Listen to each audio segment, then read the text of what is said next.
But first I want to take a second to acknowledge the Pollard family who's sitting behind me. I think everyone can recognize Andy in the center. He's with his wife of 50 years, Cindy, their daughter, son-in-law, and son. Okay, so there haven't been many times in my life where I've been so nervous I was speechless. I mean, seriously, most of y'all know me. When am I ever speechless?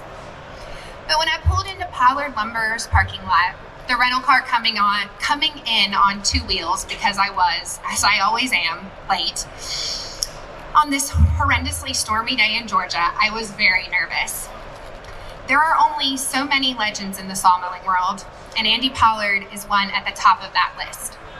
I've written many of the profiles that you'll see on these boards over here, men and women who are changing the world for the better.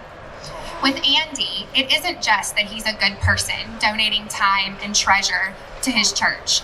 It's in the way he has shown time and time again a commitment to his community that exemplifies what an independent sawmiller is. We think of him as the great inventor, responsible for fundamentally changing how logs become lumber, all starting here in Portland on the back of a napkin. Thanks for stealing that joke, Donnell. But back in Appling, he's just Andy, proud of his 5 grandchildren, his beloved wife by his side, making me laugh with stories focused on creating a connection with me. Like how we figured out he briefly dated a girl in college that went to my Metro Atlanta high school. During our half-day conversation, Andy told me that he just likes working on stuff. And as an independent, he's got the freedom and flexibility to do so. Sometimes it changes the bank account and changes the world. Sometimes it just changes the bank account. Our 2024 Person of the Year is nothing but a grown boy with an interest in making things work better. And I couldn't be more proud to introduce my fellow Georgian, Levi Anderson Pollard V, a 3rd-generation Southern sawmiller, mechanical engineer from Clemson University, and our 36th Timber Processing Magazine Person of the Year.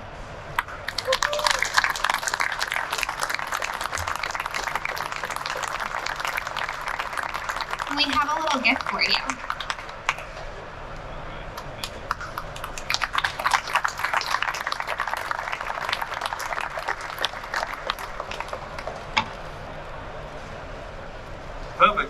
Public speaking is not my forte, and but I did sit down and write some few words down, most of which have already been covered.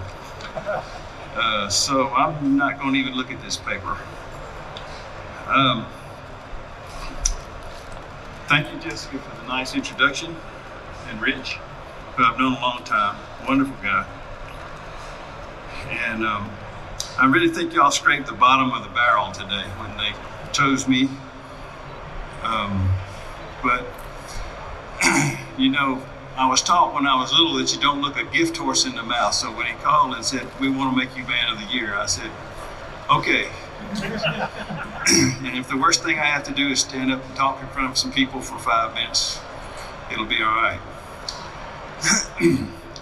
I will say, since we're in Portland, that 29 years ago today, I was in Portland at this show and walking around and looking at all the equipment, and I was looking to buy a new gang. Sawmill needed a gang. I wanted it to be optimized, and I wanted to put in a gang. And I ran into Chris Raven, and I'd known Chris for a while, and I said, "Chris, you know, I'm looking for a gang, but nobody's making one that I like.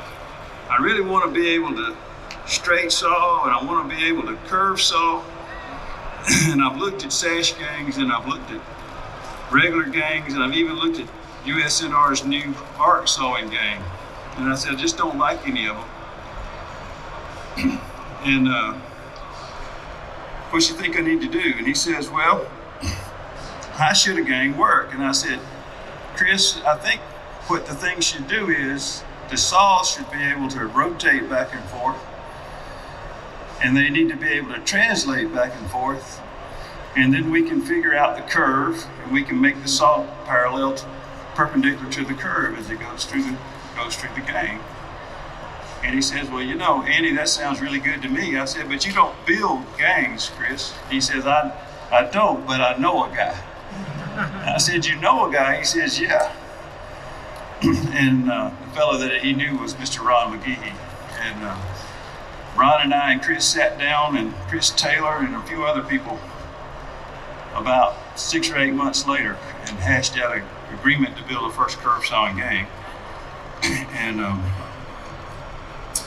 And it was a great thing. I bet $1 million on the idea, and it worked.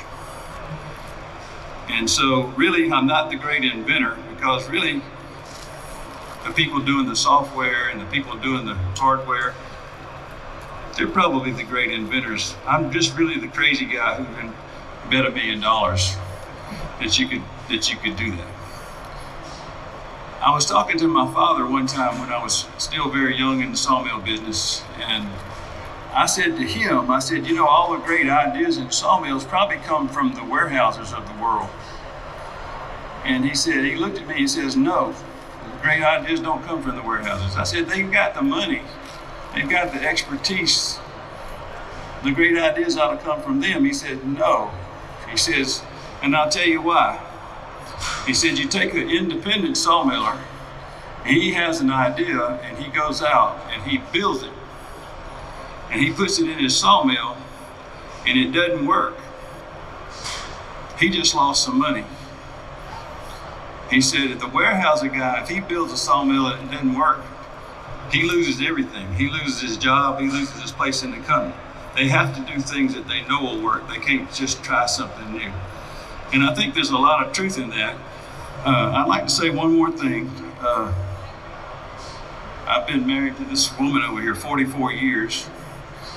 And she and my children have put up with me spending 12 hours at the sawmill and coming home and thinking about the sawmill all night and going back to work the next morning, and waking up at 2 o'clock in the morning with a phone call that the keels broke down and need somebody to come down there and put a new belt on an auger, or it's on fire and I need to become a fireman real fast. And so I would like to say thank you to them for all that time they put up with me. And I'd also like to say thank you to my Lord and Savior, Jesus Christ. Thank you.